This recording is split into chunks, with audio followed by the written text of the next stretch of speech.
This is a Pele Media podcast.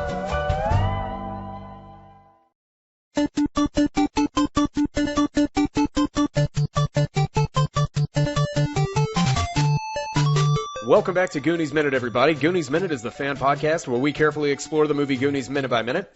This is Brady.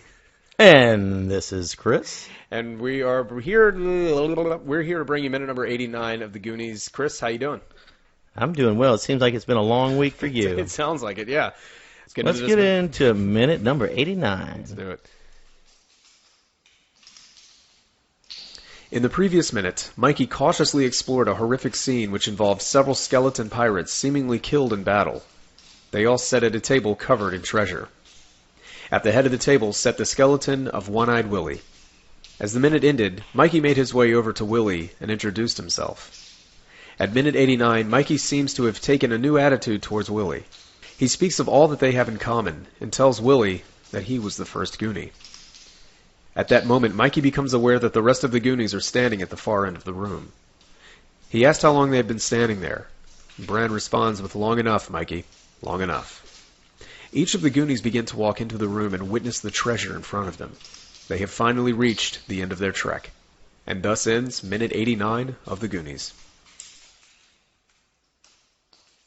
So we talked in the last minute about how Mikey is having his sort of dialogue one-on-one with One-Eyed Willie and basically just sort of bragging to him and showing a lot of arrogance and a lot of,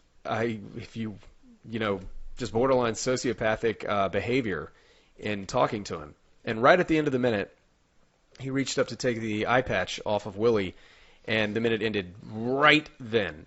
So this minute picks up with what we're seeing, and apparently the reason One-Eyed Willie only has solid bone under the eye patch is because he suffers from a birth defect called anophthalmia, which is a very rare condition, basically in which the eye just never develops at birth. So, it's interesting that they would go with that instead of something dramatic like him having lost his eye in battle or something. So if that's the case, why even bother lifting the eye patch? What's the importance with that? Well, he's a kid, and he's curious. That's it. But still, if it's going to be like, oh, guess what? It's nothing more than a birth defect. His skull didn't completely, Well, I mean, maybe they're not even thinking in the terms of where a lot of pirates lost their eye. They were thinking, I really don't even think that crossed their mind. So whatever the case is, it's something very deliberate that they put there for a reason, and I'm sure it's for no other reason than to make people question why it's there. Why is the patch there, and why is it not over something as dramatic as, say, like him having probably lost his eye in a sword fight or something like that? But either way, we cut from that to Mikey speaking to him again, and that there's been a sort of a shift in Mikey's attitude right here. And he starts to have a little bit more respect for Willie, and he starts to speak a little bit higher of him. And he says that you were the first Goonie. So does the term Goonie, do you think it means something different to Mikey than it does the rest of them? Because Chunk says earlier, hey, it's kind of like us, Mike. We're the Goonies, the kids who kind of the. Go ahead. Do you think that the term means something else to Mikey than it does the others? Yeah, I think it does. I think Mikey thinks it's more of a brotherhood. Well, we got some sisters in there, but you know what I mean. It's more of the camaraderie. You stick together. The never say die. I think it means more to him. Whereas Chunk, he's I'm sure. Look, he would do anything for those guys. He loves those guys, but I don't think his mind can grasp the depth of what it means to like a Mikey. Mm-hmm. So that's how I would say that. So yes, it means more. Yes, it's something different to him. You'd have to ask Data and Mouth what it is to them. And then, of course, I guess Brand would probably not identify that way. And, only on the surface would an Andy. Mm-hmm. But even still, let's say you've got your 4 official Goonies, even like you say, Data and Mouth, whatever it would mean to them too, it's probably still going to be something distant for Mikey, because Mikey is completely on his own track here. It's almost like everybody else is irrelevant. And I think everything is going to mean something different to him. So I would love to, I don't know, try and figure out exactly what he's talking about when he says, Willie, were the first Goonie. Like, you were the first one like me. Not like Mouth, not like Data, not like the rest of these people. Yeah, because like even hearing you say that, thinking about that, we're talking about Goonies sticking together. Goonies never say die. Goonies, the camaraderie, the just, you don't let someone go alone. I mean, it's just all of that, what it means to be that tightly knit group. Now, what is Willie? Willie killed all of his men. Yeah. How can he be the first Goonie? The Goonies not going to kill all their men. Right. Goonies stick together with their men. So, yeah, it's an ultimate contradiction there if you really want to think about it. Yeah, absolutely. I mean, he's reveling in this person that is a murderer, who is a thief. Yeah. Yeah, he's got determination, and he set up this amazing set of booby traps meant to kill you. And yes, you defeated him, but this is a murderer. Let's be honest. I know it's a kid's movie and everything. This is a murderer, and he shouldn't be considered the first Goonie because he killed all of his men. Yeah. I hate to be a Debbie Downer there, but yeah. So it just makes you wonder what exactly Mikey means by that when he says you were the first Goonie.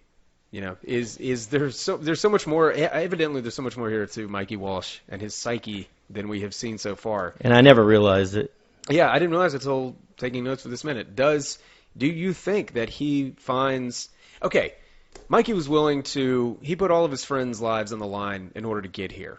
That sounds like someone who's willing to do that and uphold that... Like someone who's willing to do that might revere someone who murders all of their own men, who also doesn't have any regard for their own crew's lives.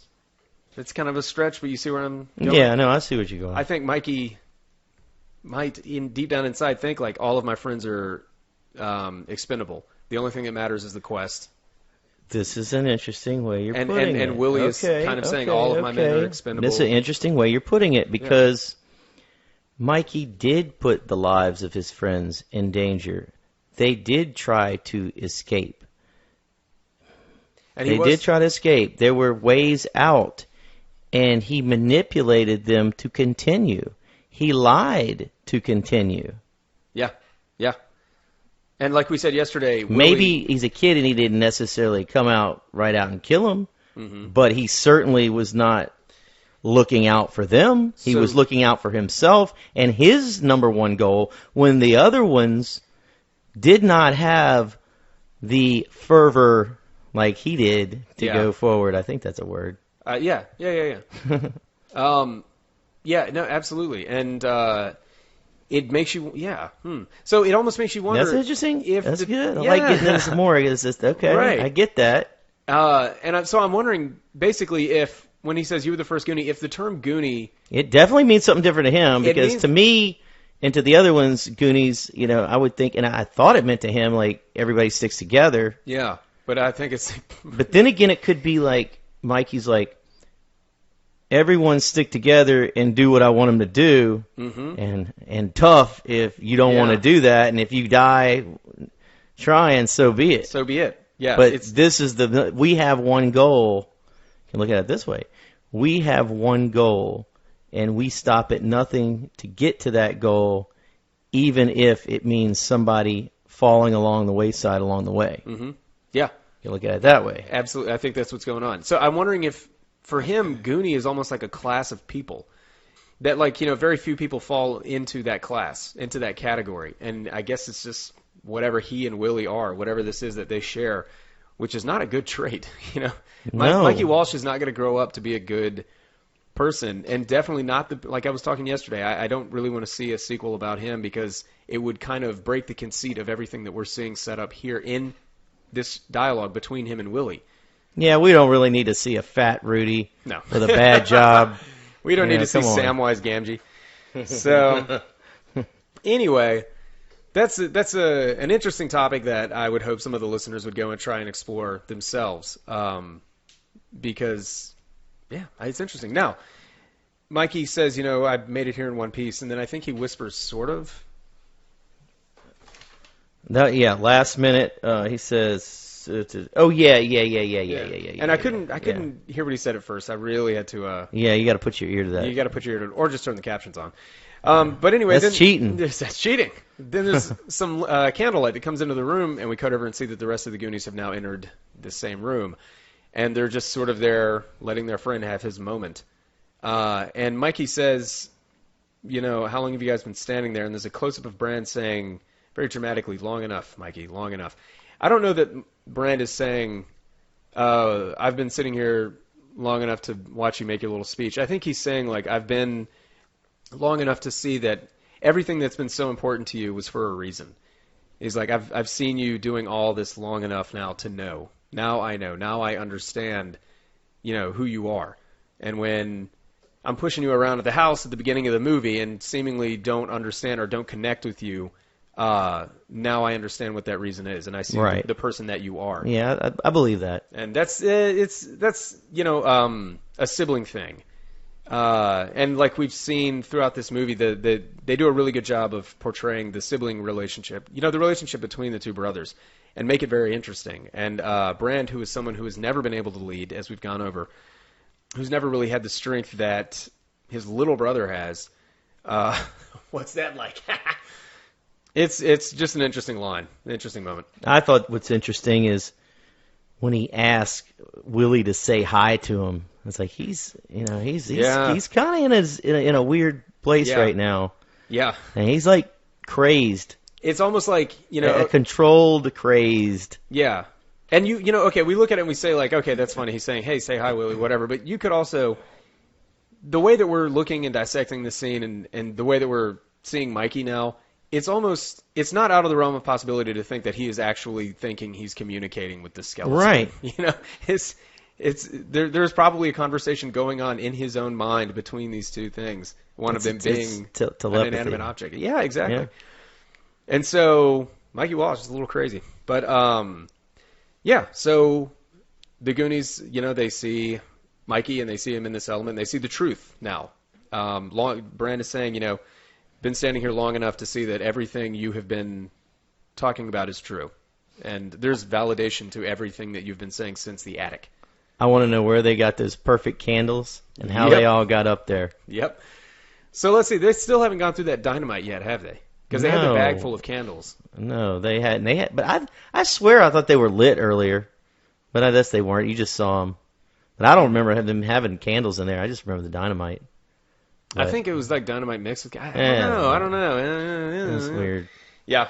Maybe something we should just kind of push out of our minds and hope that it makes sense. That is all that I have for minute 89. What about you? That's all I have. Great. So, everybody, please go out and have a great Easter weekend. And join us back here on Monday for minute number 90 when we're going to have our friend Jeff on, who is a jeweler. And he's going to try and help us figure out exactly how much is on One-Eyed Willie's ship here and if what Rosalita finds at the end of the movie would actually be enough to save the Goondocks. So he's going to be on Monday for minute number 90 and again on minute number 106. But until Monday, this is Brady. And this is Chris. And we're here to remind you that Goonies never say die.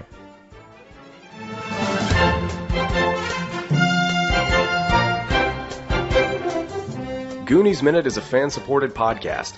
If you like the show, then leave us a review on iTunes. You can find us at GooniesMinute.com, Facebook.com/GooniesMinute, Twitter.com/GooniesMinute, and at Instagram @GooniesMinute. You can contact us at GooniesMinute@gmail.com.